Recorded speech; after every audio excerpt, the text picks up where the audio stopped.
Hey Algebra 1. So I'm going to give you a very short series of videos here that go over how to find the vertex, how to find roots, x-intercept, zeros, or solutions, and the y-intercept on a quadratic like this. Now, I'm starting here with the vertex formula. This one looks like the most complicated one. It's actually incredibly intuitive, and it just looks scary. So let's get into this and then we'll move on. So first thing, you notice that this is in function notation. Remember, f of x means a function of x. This could be replaced with a y instead of f of x. But the reason that I put it this way is because when we find the vertex, we need to find negative b over 2a, which gives us the x value of the vertex.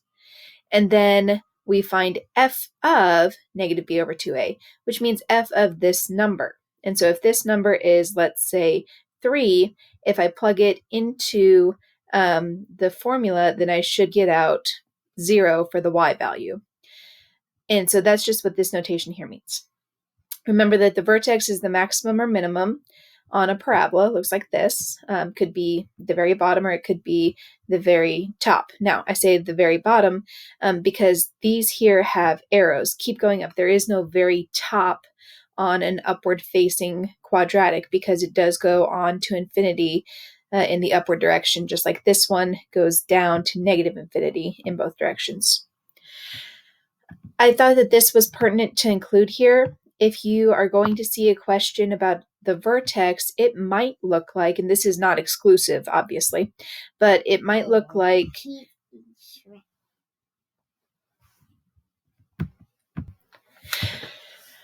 it could say, what is the greatest height achieved by the object? When did it reach that height? So that's both the x and the y value. What is the largest possible area of a rectangle? What number of products should be produced to minimize cost? These we're not going to get to in our SailCat series, but this is stuff that you will very likely see in Algebra 2. So finding the vertex, here we go. What this means is that first we find the negative b over 2a, and then we evaluate that equation for the number. So this is not actually the picture for this right here. So we are going to do this as an example to find the vertex. So first we're going to find the x value, which is negative b over 2a, where this is in ax squared plus bx plus c form. And so negative b over 2a, okay, it's a little bit too small. So negative b over 2a, oh dear.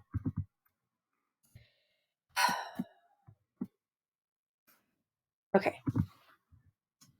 So negative b. This b is negative 8, so it's already negative, so this is going to be a positive 8 on top. All right, and then over 2a. Well, the a value in this is a positive 1, and so there's nothing that I have to do on the bottom there.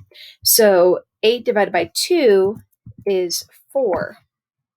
And so then I need to find f of 4.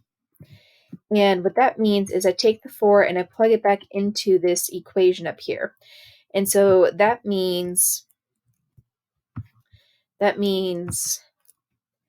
4 squared minus 8 times 4 plus 15. And that's going to be 16 minus 32 plus 15.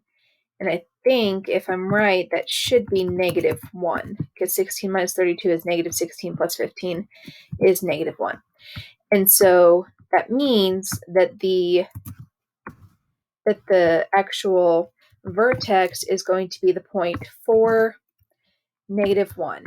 And of course, we can check this in Desmos. And there we go.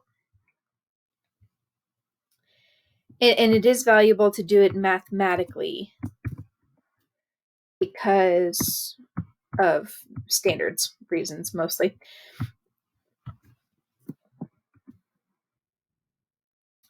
Right, so here we are. And this is the point 4, -1. So we were absolutely correct. All right, that is all for finding the vertex. Check back with me next time for roots and the y-intercept. Both of those will not take any time at all, and we will get through them in one video. Okie dokie. Talk to you later.